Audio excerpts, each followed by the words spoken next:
Buenos días en Argentina, buenas tardes en Francia. Mi nombre es María Soledad Córdoba y junto a Axel Lázari, en calidad de directores del Centro de Estudios Socioterritoriales de Identidades y de Ambiente de la Escuela IDAES, les damos la cordial bienvenida a este evento de lujo, coorganizado junto al Polo Formativo del Fin del Mundo. Un agradecimiento especial al protagonista de este encuentro, el profesor Bruno Latour. Es un honor realmente y un placer para nosotros este espacio de intercambio con uno de los pensadores contemporáneos más influyentes en el campo de la sociología y la antropología de la ciencia. También agradecemos la presencia de distintos investigadores de la Escuela IDAES, el apoyo en la comunicación de Hernán Briñardelo, el trabajo de traducción al español que estará realizando Walter Priston desde París, y muy especialmente a Pedro Munareto, estudiante del doctorado en Antropología Social de la Escuela IDAES, sin cuya intervención este encuentro no habría sido posible. Muchas gracias. Donc, Maria Soledad Córdoba, ensemble avec Axel comme directeur du Centre d'études socio-territoriaux d'identité de l'environnement de l'école IDAES. Elle donne la bienvenue à toutes les personnes qui participent à cet événement de luxe, co-organisé avec les pôles formatifs de la fin du monde. Donc, il y a un remerciement très particulier à M. Bruno Latour, professeur Bruno Latour. Et c'est un honneur et un plaisir de vous avoir ici dans cet espace d'échange comme un des penseurs contemporains les plus influents dans les champs de la sociologie et de l'anthropologie de la science. Donc, tous les remerciements aussi aux autorités de l'école IDAES, dans la personne du doyen Ariel Wilkes, et à tous ceux qui ont appuyé dans la communication, traduction, etc. Et en particulier à Pedro Munareto, l'étudiant en doctorat en anthropologie sociale, qui a organisé cette rencontre.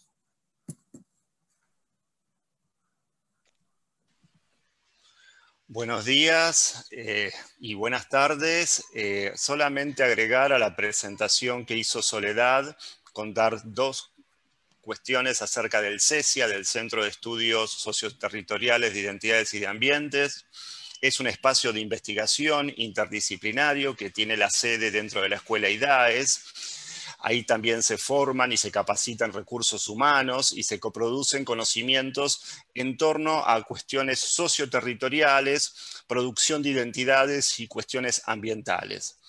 En este encuentro en particular estarán dialogando con Bruno Latour, por una parte, Néstor Borri y Santiago Barrasi, del Polo Formativo del Fin del Mundo, y por otro, Rolando Silla, doctor en antropología, investigador del CONICET, miembro del CESIA y profesor titular de esta casa de estudios. Muchas gracias. Le CESIA, c'est un espace de recherche interdisciplinaire, de formation et capacitation de ressources humaines, et aussi de coproduction des connaissances ensemble avec des acteurs intéressés dans des problématiques qui relient les configurations socio-territoriales, la production d'identité et les questions environnementales. Dans cette rencontre, le dialogue avec Bruno Latour aura aussi la participation de Nestor Borri et Santiago Barrasi du pôle formatif de la fin du monde, ainsi que Rolando Silla, docteur en anthropologie, chercheur à CONICET et membre de CESIA, professeur titulaire de cette maison d'études. Buen día, buenas tardes. Mi nombre es Néstor Borri, junto con mi compañero Santiago Barrasi. Estamos aquí por la parte del Polo Formativo del Fin del Mundo.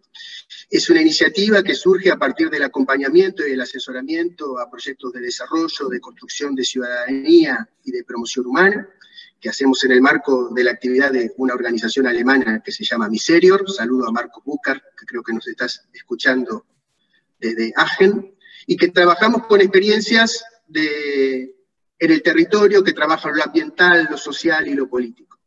Y el Polo del Fin del Mundo es la idea de poner en forma y ampliar los diálogos que tienen que ver con generar un marco mayor para entender lo que nos está pasando en el doble sentido de fin del mundo. Lo hacemos de aquí, donde la Tierra termina, y lo hacemos en este momento tan crítico de nuestra historia, del planeta y de nuestros pueblos. La idea es compartir esa reflexión.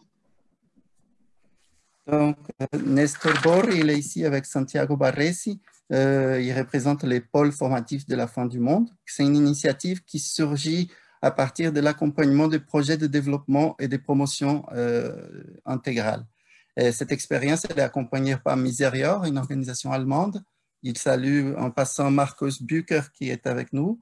Les pôles formatifs du Fonds du Monde, il accompagne des expériences territoriales en environnement, en matière sociale et politique. Il s'appelle comme ça, pôle formatif de la fin du monde, pour élargir des dialogues et pour comprendre ce qui nous arrive dans un double sens. Fin du monde, parce que c'est situé ici en Argentine, mais aussi pour comprendre ces moments critiques que nous traversons comme humanité. C'est au singulier, n'est-ce pas, fin du monde? Il n'y en a pas plusieurs. Non, c'est un singulier, mais avec un double sens. Bueno, el profesor Latour, bueno, es uno de los pensadores contemporáneos más influyentes, ¿no?, de la antropología y la sociología actual, en especial en el terreno de la ciencia y la tecnología, al cual obviamente le damos las gracias por haber aceptado esta reunión. O sea, como presentación fue docente en la Universidad de Berkeley, en la London School of Economics y en Mainz Paris Tech. En el 2013 recibió el prestigioso premio Holmberg. Entre sus libros podemos nombrar, por lo menos los que más me impactaron a mí, me gustaron, bueno, Nunca fuimos modernos, Reensamblar lo social, y especialmente Facing Gaia, ¿no? Bueno, que en español se tradujo como Cara a cara con el planeta. Ahora, lo cierto es que es un autor extremadamente prolífico, difícil a veces seguirlo por la gran cantidad de su producción, y lo que nos interesó en esta charla específica es justamente que una de las cuestiones de la que el profesor trata es la del cambio climático y la de la cuestión religiosa. Entonces, un poco en ese sentido nos interesó armar específicamente esta reunión. Donc, on est très honoré de la présence du professeur Bruno Latour avec nous, l'un des plus influents anthropologues et sociologues de l'actualité, notamment par ses études en sciences et technologies. Merci beaucoup d'être là avec nous. Votre parcours, il a mentionné quelques éléments. Vous avez été à l'Université de Berkeley. Vous avez reçu en 2013 les prix Orbert, je prononce mal. Parmi votre nombreux ouvrages, il mentionne 2 livres. Nous n'avons jamais été modernes et Face à Gaïa, qui l'ont marqué personnellement. Donc, vous êtes un auteur très productif, si on peut dire, et parfois difficile à suivre, et par la grande quantité de productions que vous avez.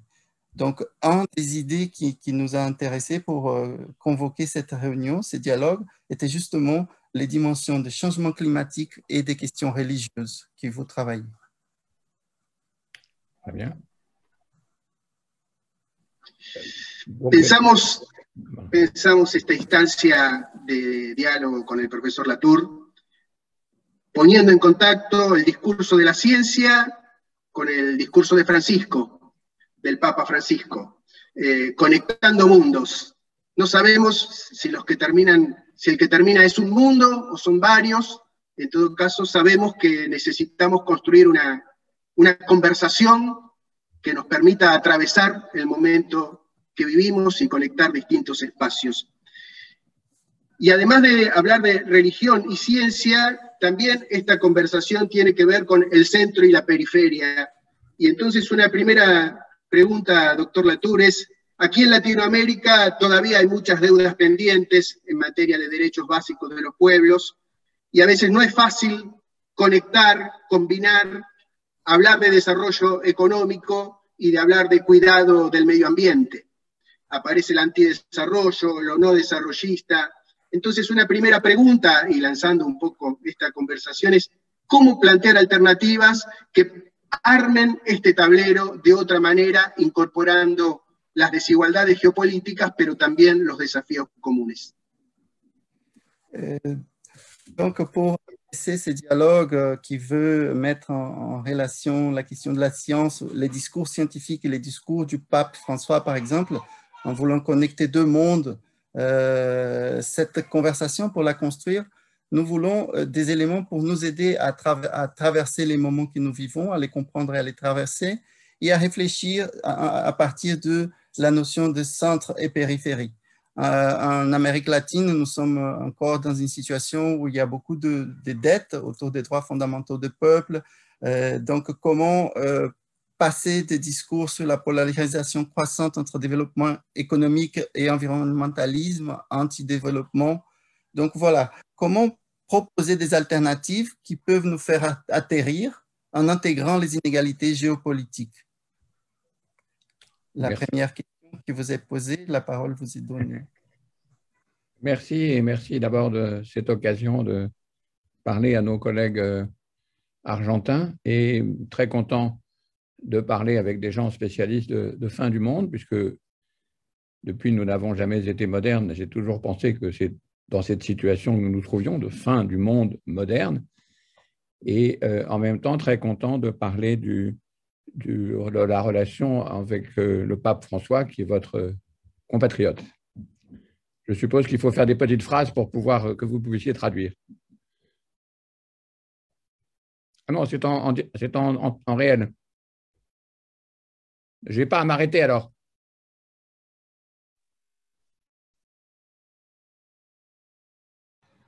Non, vous continuez normalement. La traduction est en simultané. Simultané, oui. Oui, exactement. Pardon, excusez-moi. Donc peut-être on pourrait commencer la discussion à partir de Nestor Borri sur cette notion de centre et périphérie, puisque finalement le renversement auquel nous assistons, c'est une inversion des rapports de centre et périphérie, puisque la périphérie maintenant représente en fait la règle, ceux à l'intérieur duquel les pays dits anciennement modernes, disons l'Europe et l'Amérique du Nord, se trouvent en fait embedded, roulés ou intégrés. La réalisation de ce qu'on appelle la colonisation, de ce qu'on appelle l'exploitation, de ce qu'on appelle… l'intérieur de la périphérie. Pardon?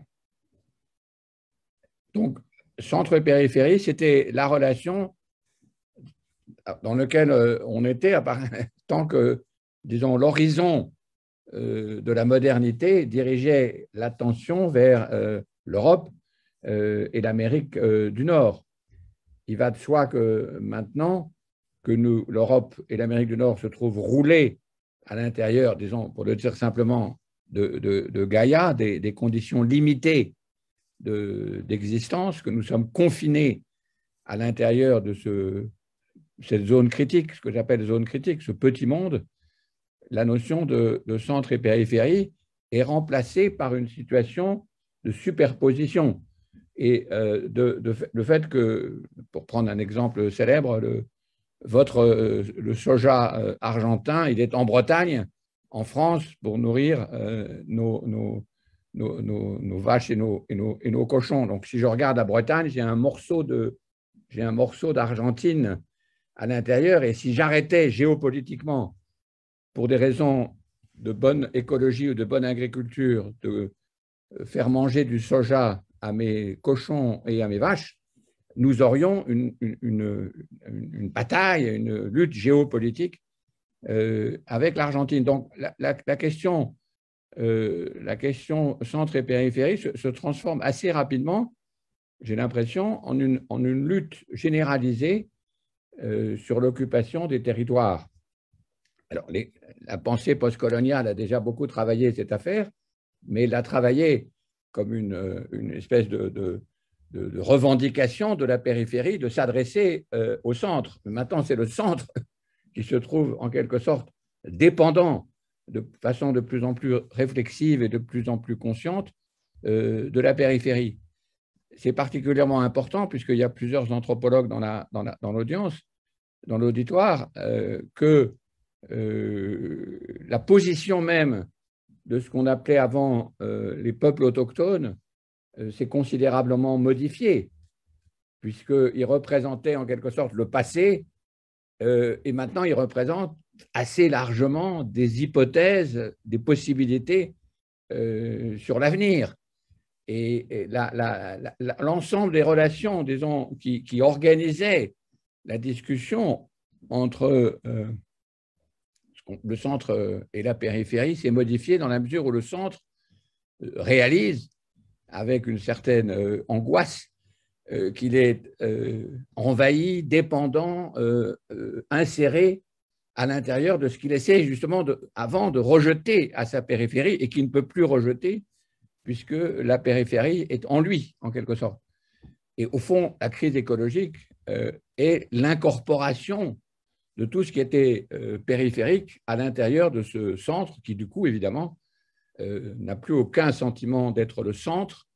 Et c'est cette crise, cette fois-ci en Europe et en Amérique, que vous connaissez bien, les années Trump aussi bien que l'illibéralisme général en Europe, qui est expliquée par cette suppression, en quelque sorte, de la possibilité de mettre les choses à la périphérie. Toutes les choses rentrent à l'intérieur de l'ancien centre qui s'en trouve profondément perturbé. Donc, voilà un début de discussion. Alors, comment est-ce qu'on va mettre ensuite la question du pape dans cette affaire et la question théologique? Ça, c'est une autre question que nous allons discuter peut-être après. Je ne sais pas si vous voulez des réponses courtes ou pas.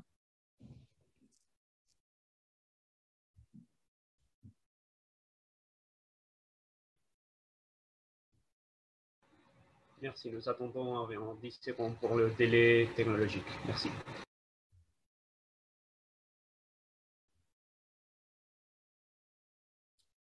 Vous voulez des questions courtes ou des questions pas courtes? Des réponses courtes ou des questions pas? Je pense, professeur, que de ce que j'ai compris, c'est très bien comme ça. Néanmoins, il y a un délai technique pour la traduction. Donc, on attend ce temps-là pour que la deuxième question soit posée, je crois. Oui, vous êtes loin. C'est ça. Pas vous, mais le reste des autres. No, sí.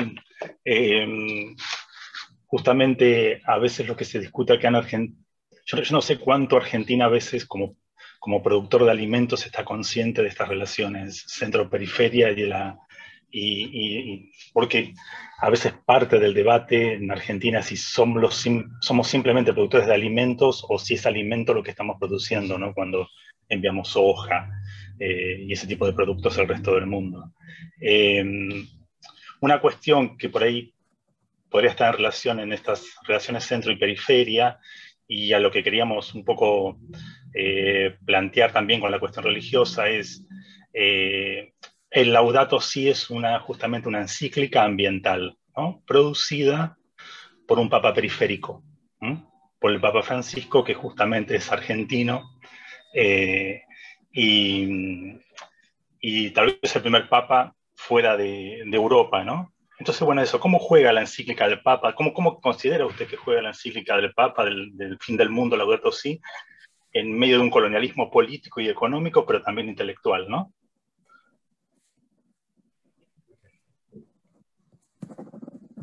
Et donc, dans l'horizon de la discussion, on voit que l'Argentine, sur la question alimentaire, vous disiez, de centre-périphérie, la production d'aliments, on ne sait pas tellement jusqu'à quel point l'Argentine est consciente de cela. Et parfois, on se demande même si les aliments qu'on produit, par exemple les soja, est-ce vraiment de l'aliment dans un certain sens? Pour faire les liens avec la discussion religieuse de cette question centre-périphérie, nous voulions parler de Laudato Si, cette encyclique environnementaliste, en quelque sorte, produite par un pape périphérique. Il est argentin, comme nous savons, et c'est le premier pape peut-être hors de l'Europe. Donc, comment cette encyclique, elle participe de ces débats au milieu d'un colonialisme qui résiste politique, mais aussi intellectuel? Comment vous la situez?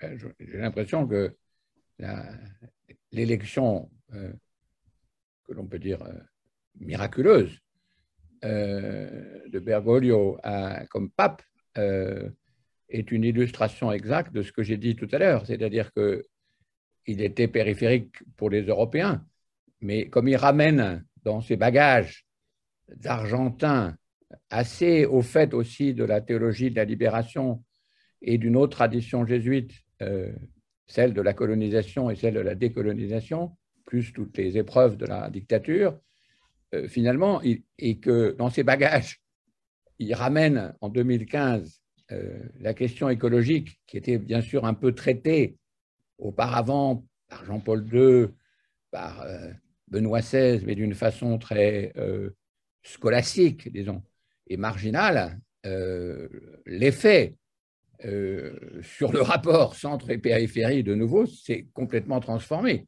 puisque c'était ce pape qui ramenait la question fondamentale, et il ne la ramenait pas simplement en Europe, il la ramenait à l'intérieur de la théologie fondamentale et de la spiritualité. Et ce qui a beaucoup surpris et qui a, en un sens, énormément choqué les chrétiens et enthousiasmé certains écologistes en Europe, c'est le fait d'avoir enfin, d'une façon beaucoup plus claire que les écologistes européens l'avaient fait, le lien entre la critique sociale, pour le dire simplement, et la critique écologique. Et d'utiliser, pour faire ce lien, non pas ce que beaucoup d'entre nous pouvaient faire, mais quelque chose de puissance mythologique et prophétique très grande, puisqu'il a réutilisé la tradition catholique pour exprimer ce cri de la terre et des pauvres qui n'avait pas été entendu.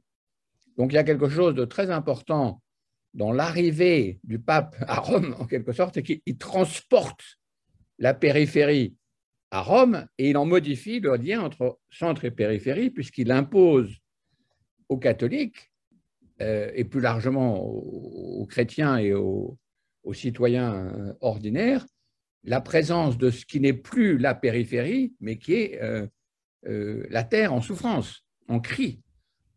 Donc, on peut considérer, enfin, je considère, dès que j'ai vu le texte de Laudato Si, qu'il s'agissait d'un acte majeur de rénovation. Alors ça, c'est un sujet qui m'intéresse beaucoup, de rénovation aussi bien de la question écologique que de la prédication apostolique, disons, c'est-à-dire à l'intérieur même de la théologie. Et le fait qu'il soit justement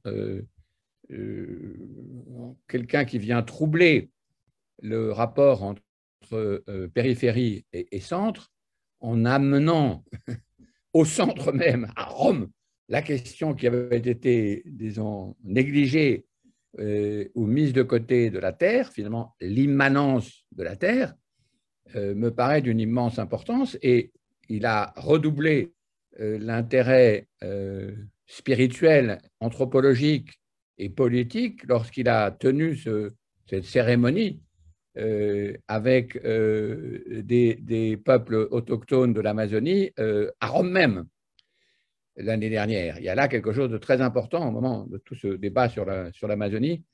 Donc je considère que oui, l'effet de Laudato Si sur, on peut dire de façon assez générale, la conception du monde, l'irruption de la planète,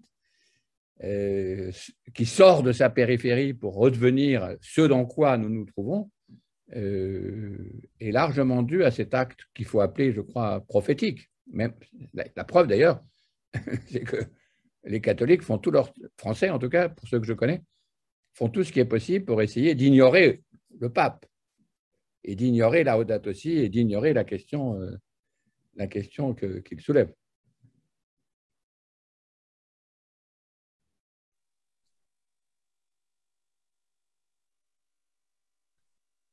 Muchas gracias, profesor Latour. Para continuar, querría quizás tomar otra de las grandes sentencias o frases del Papa Francisco en términos globales y geopolíticos.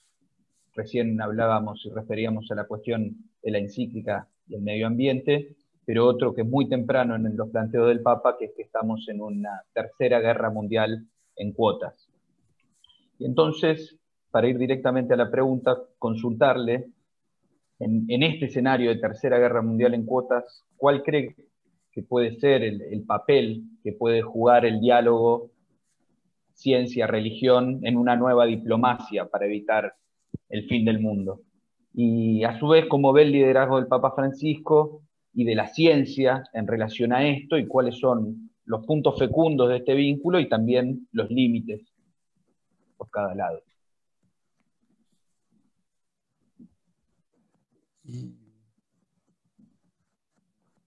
Donc, merci beaucoup.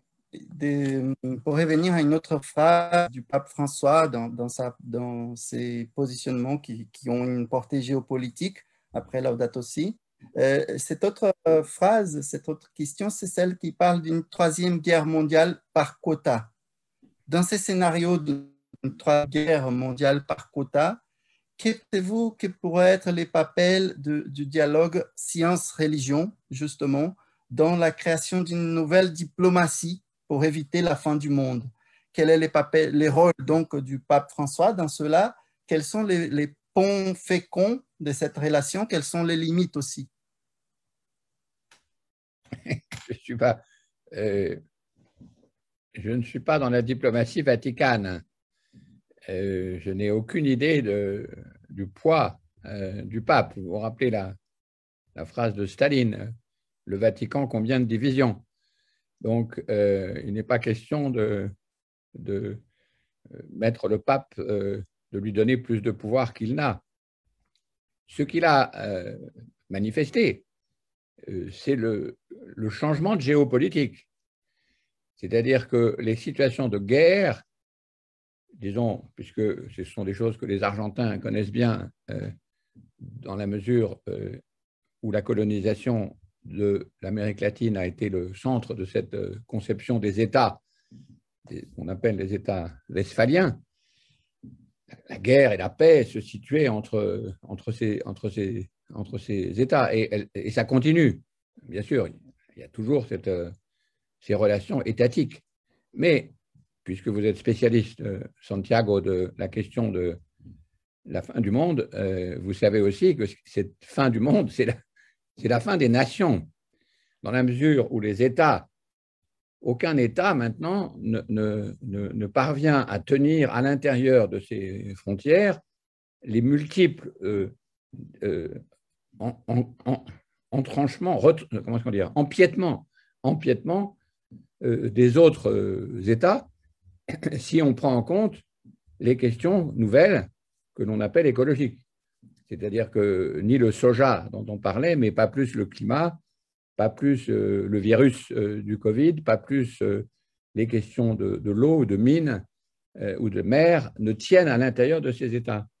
Donc, je ne sais pas si on peut parler de troisième guerre mondiale. Il y en aura peut-être une, je n'ai aucune compétence pour en parler.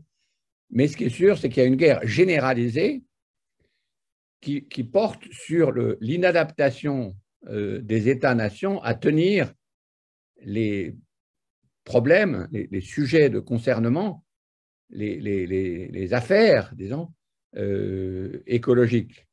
Et que donc, nous sommes tous divisés parce que nous appartenons simultanément à des guerres géopolitiques à des échelles multiples qui varient en plus en fonction du sujet. C'est évident que la question du Covid n'a pas la même consistance géopolitique que celle du climat, qui est un peu plus organisée, parce que le climat porte sur des gaz qui se répandent dans l'atmosphère, et donc s'égalise en quelque sorte, donc ça donne une dimension géopolitique différente. Mais encore une fois, sur l'alimentation, on a une toute autre géopolitique.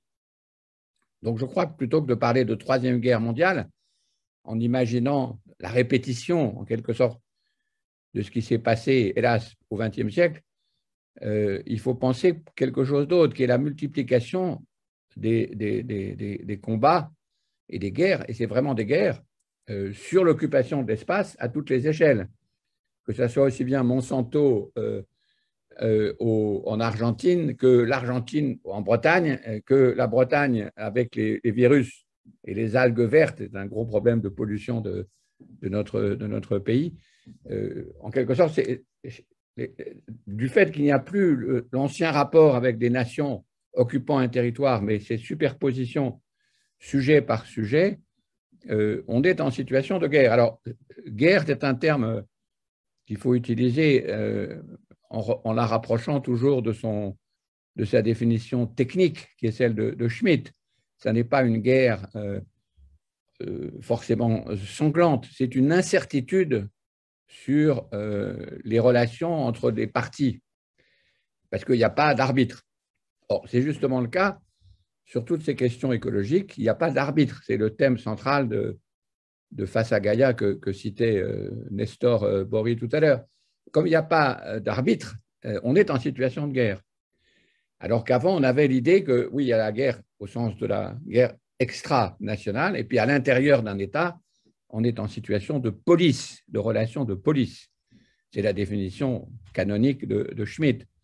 Et maintenant, évidemment, c'est tout à fait différent, parce que je discutais l'autre jour avec une des habitants d'un des ateliers que nous faisons dans la province française, et elle disait, je viens d'acheter une voiture électrique, j'étais très content, je pensais que je faisais un geste vert, mais je m'aperçois maintenant que je suis en train de détruire les mines de lithium du Chili.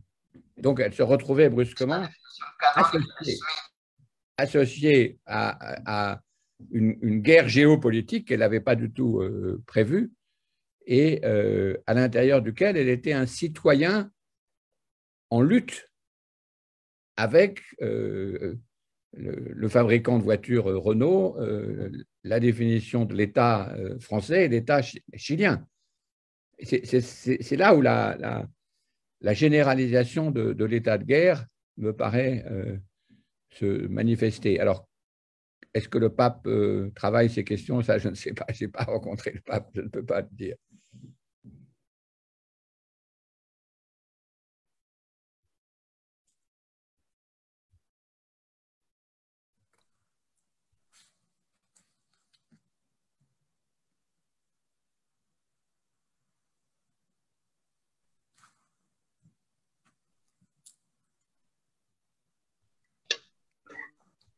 Sí.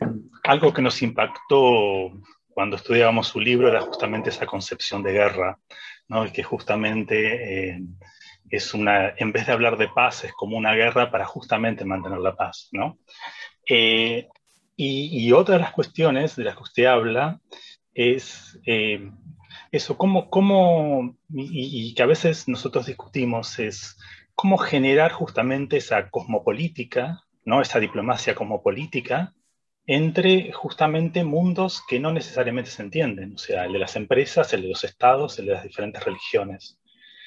Y después otra cuestión, tal vez también pegada, es esa como antinomia entre ecología y desarrollo, ¿no? Especialmente en Latinoamérica, el desarrollismo de los años 50, 60 fue realmente fundamental incluso para el despegue de Latinoamérica, en especial de Argentina. Pero claro, hoy nos encontramos que cualquier intento de crecimiento económico trae un problema ambiental y uno no quiere, y uno queda como en la encrucijada, o sea, quiere mayor desarrollo para justamente lograr más equidad, pero al mismo tiempo eso parecería traer un problema ambiental que obviamente tampoco uno quiere entrar, o sea, entonces parecieran todas como esas cuestiones de antinomias, ¿no? Et donc, c'est quelque chose qui nous a beaucoup marqué dans vos... Oh, pardon. Ah oui, mon micro, il marche. Donc, qui nous a marqué dans vos livres, c'est cette conception des guerres, que vous ne parlez pas de paix, mais plutôt d'une guerre pour maintenir la paix. Mais donc, la question qu'on se pose, c'est de comment engendrer une cosmopolitique diplomatique qui permette des dialogues entre des mondes qui ne se comprennent pas. Par exemple, les mondes des entreprises et les mondes des environnementalistes.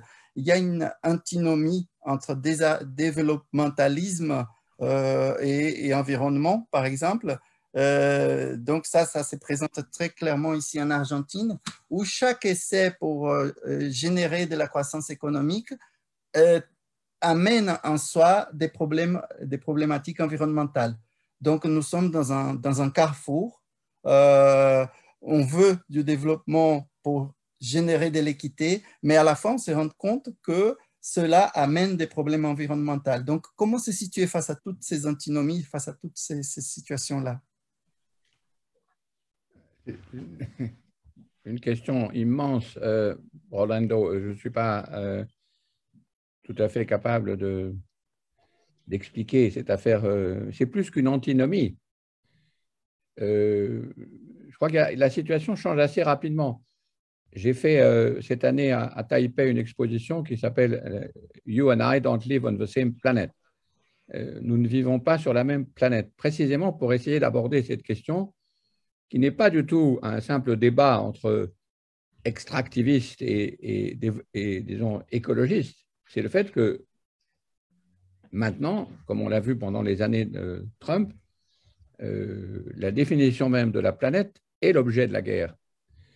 Avant, on avait quand même l'idée qu'il y avait une planète à l'intérieur duquel il y avait des opinions différentes et qui pouvaient quand même peut-être, disons, être d'accord pour être en désaccord, selon la phrase classique du libéralisme. Or, maintenant, on est dans une situation de contradiction, de débat de planète. C'est-à-dire que la planète où vivent les gens qui ont soutenu et qui soutiennent encore M. Trump n'a pas les mêmes composants, n'a pas le même climat, n'a pas la même histoire, n'a pas le même passé que la planète où on vit en France, où on vit en Argentine, etc. Donc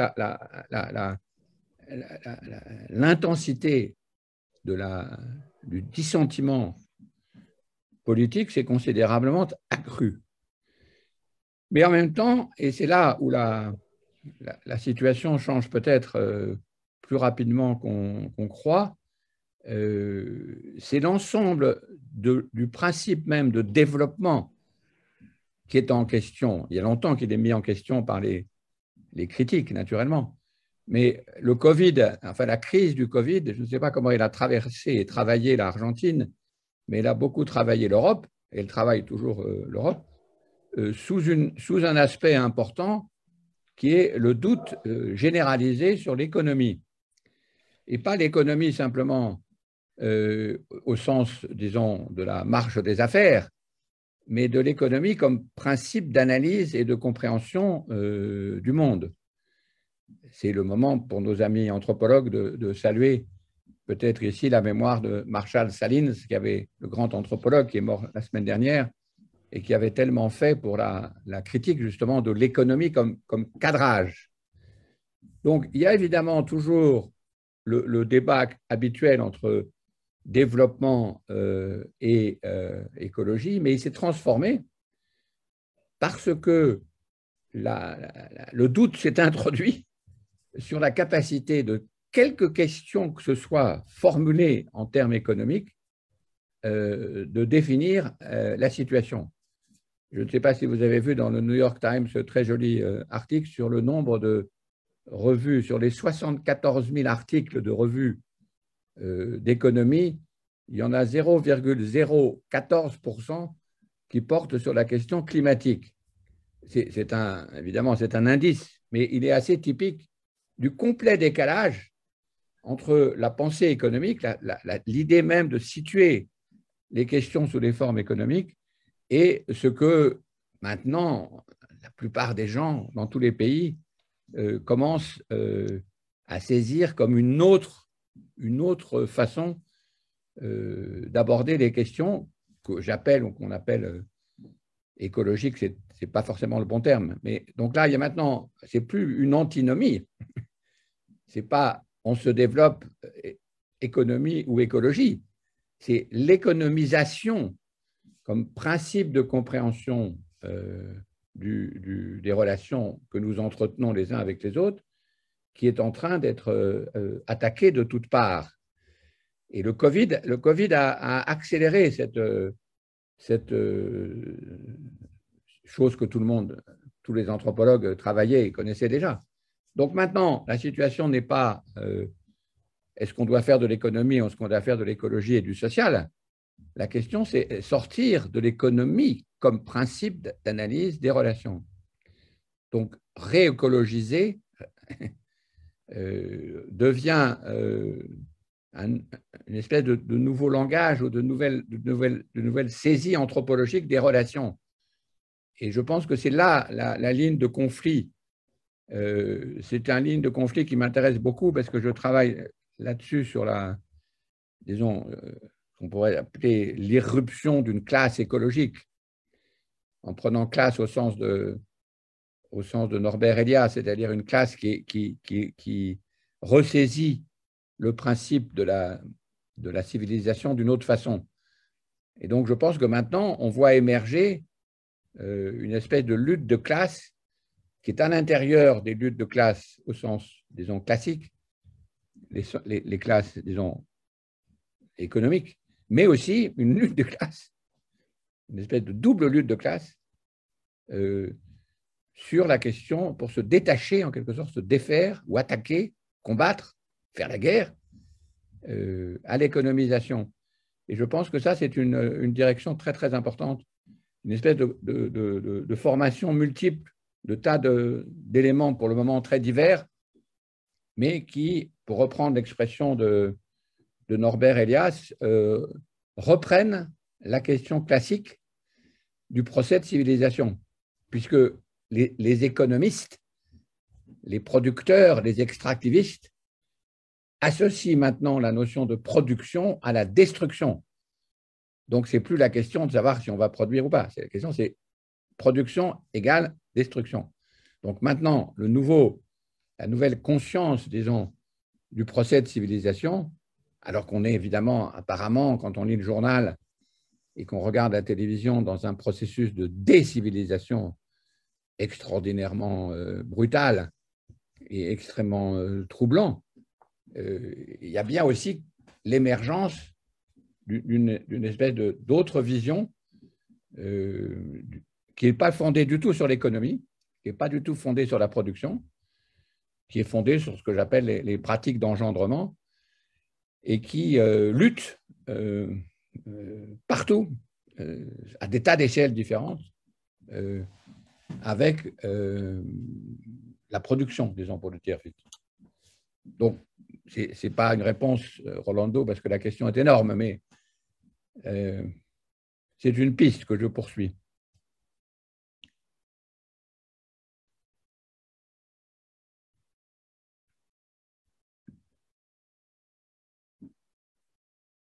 Para decirlo así. Muchas gracias. Quizás, Rolando, no es una respuesta completa a tu pregunta porque era una pregunta.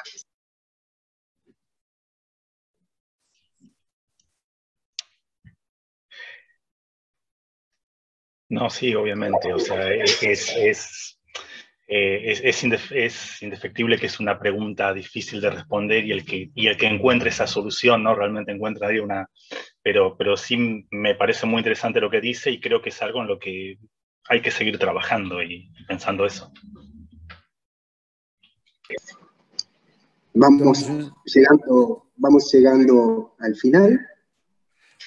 Unas últimas preguntas. Usted hablaba de que no hay árbitro y que cuáles son los marcos. Entonces, cerrando un poco una pregunta quizás un poco más personal en un punto. ¿Qué es para un científico como usted la idea de Dios y de lo sagrado en esta discusión, por un lado? Y por otro lado teníamos esta pregunta, ¿qué libro de teología le recomendaría a los científicos y en particular a la gente de ciencias sociales? Y también, ¿qué libro de ciencias sociales o de ciencia le recomendaría al Papa Francisco? Y Néstor, ¿y si le recomendaría el Laudato Si a leer a los cientistas sociales? Donc la question, merci beaucoup pour vos réponses. Il disait, Rolando, certainement, c'était une question difficile, mais c'est lui qui trouve, et les réponses à cela, c'est très important. Mais c'est une discussion ouverte, comme vous dites, une piste.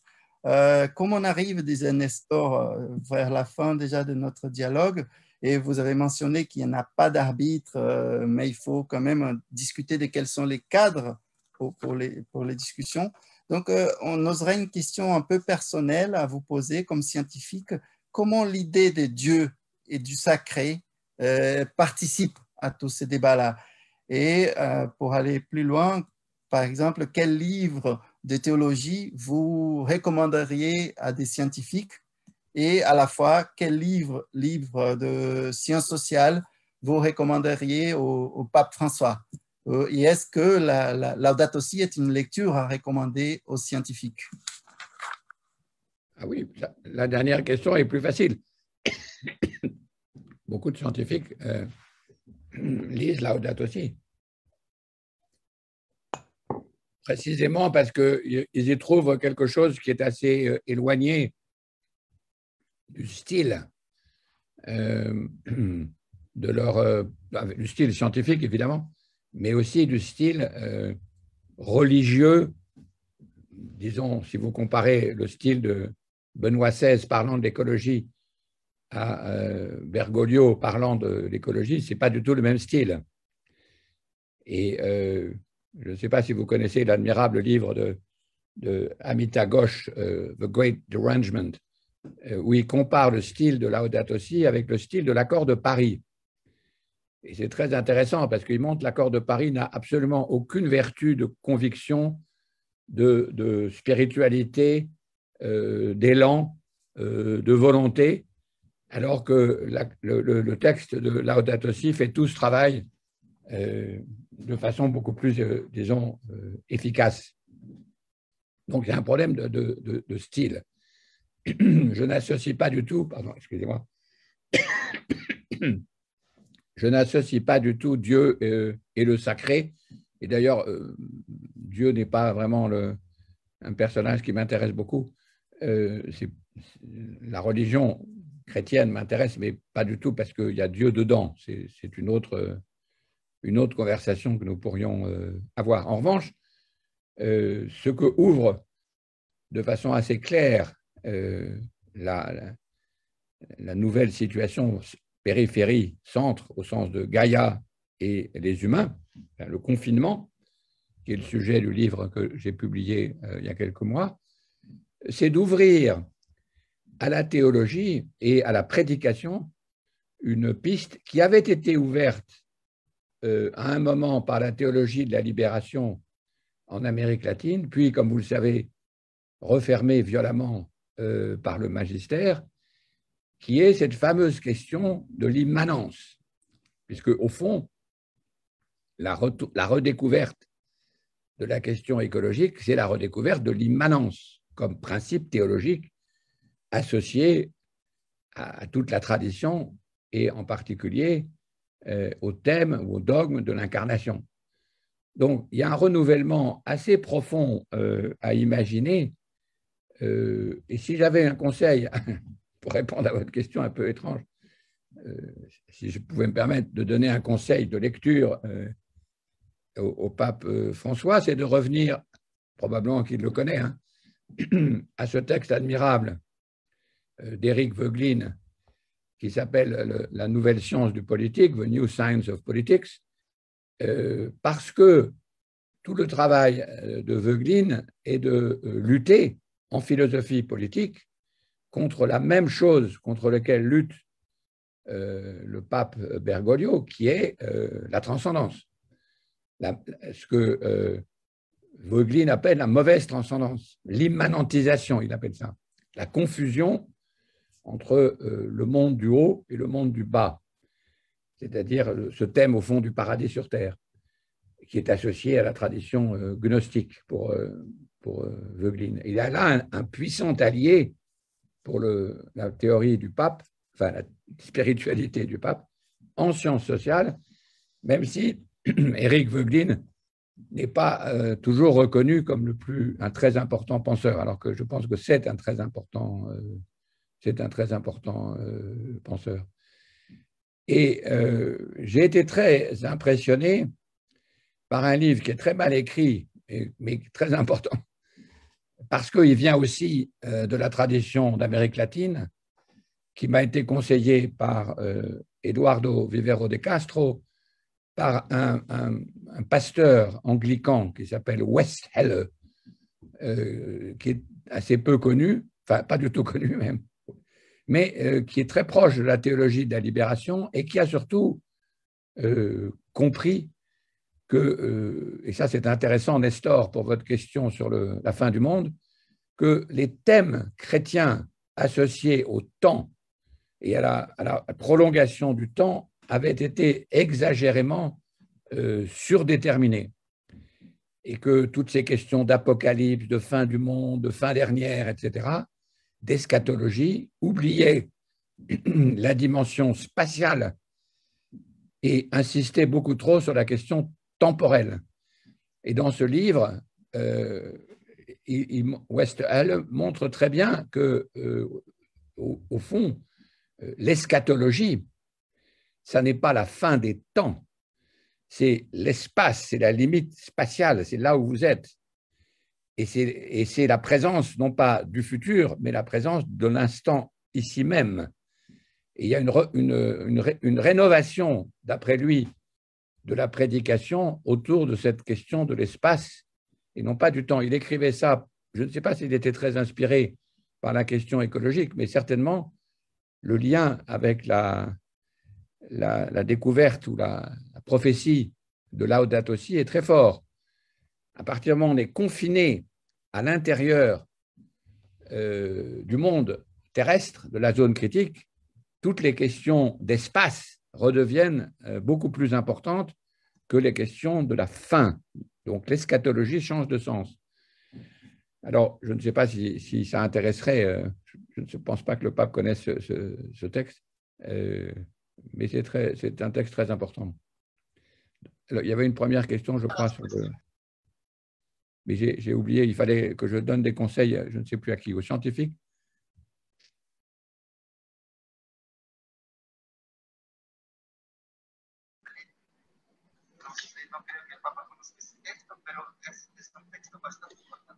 Gracias, profesor.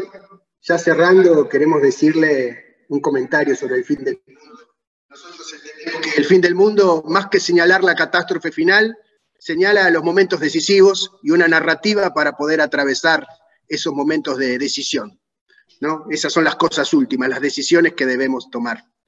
Le agradecemos muchísimo, lo invitamos a tomar un Malbec en Argentina cuando sea posible. Vamos cerrando, le queremos agradecer muchísimo a Walter, la traducción también, se ha ganado créditos de doctorado y alguna indulgencia plenaria también, en los dos rubros, y esperamos poder seguir. Gracias también Marcus y Simone desde Alemania, y muchísimas gracias, doctor Latour. Néstor, muchas gracias también de nuestro lado, muy amables, muy Néstor, bueno. Gracias.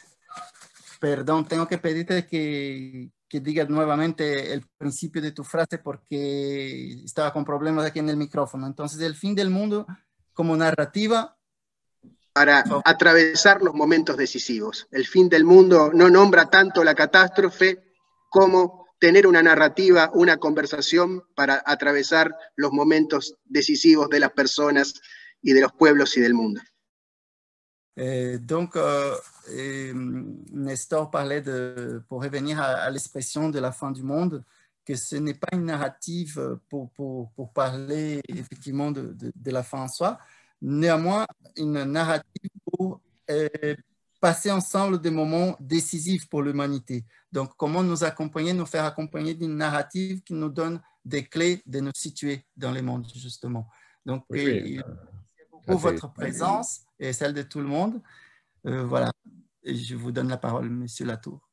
Oui, c'est un des thèmes, un chapitre entier de Face à Gaïa sur cette question. C'est l'eschatologie, et non pas l'attente de la fin du monde. L'eschatologie est nécessaire pour aborder sans désespoir cette situation. Je suis tout à fait d'accord. Excusez-moi. Je suis tout à fait d'accord avec cette affaire.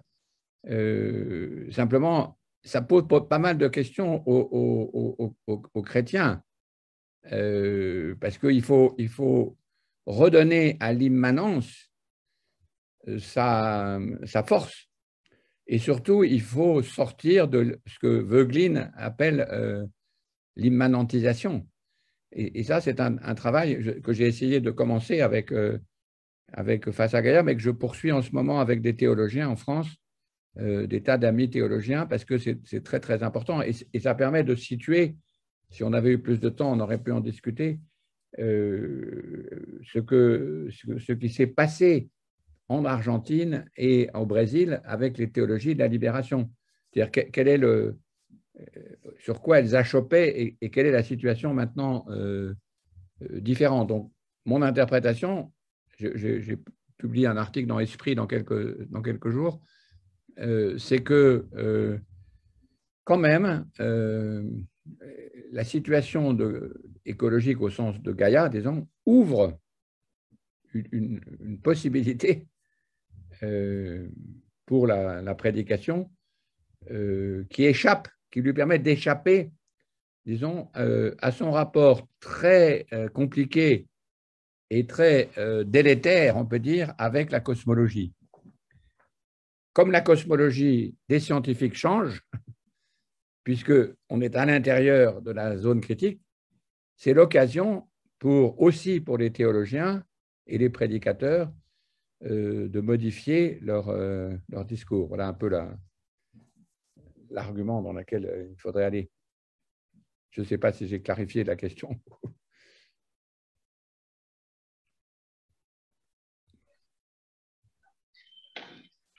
Bueno, yo le comento, cuando yo leí la Laudato Si, dije, ¿el Papa leyó a Latour o Latour lo asesoró? Me pareció muy en línea con algunas cuestiones.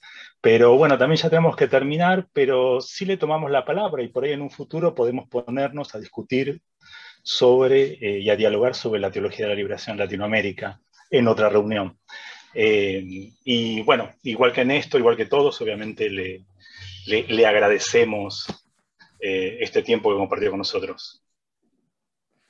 Et donc, quand Rolando qui parle, quand j'ai lu Laudato Si, je me suis dit, bon, Latour a conseillé les papes ou a écrit pour les papes. Voilà. Et bon, je vais vous prendre à votre parole. Nous sommes là, disponibles pour parler des théologies de la libération en Amérique latine à une prochaine rencontre, si vous êtes d'accord, dès que possible, de l'organiser. Encore une fois, merci beaucoup pour cette occasion de dialogue. Merci. Merci à tous. Merci.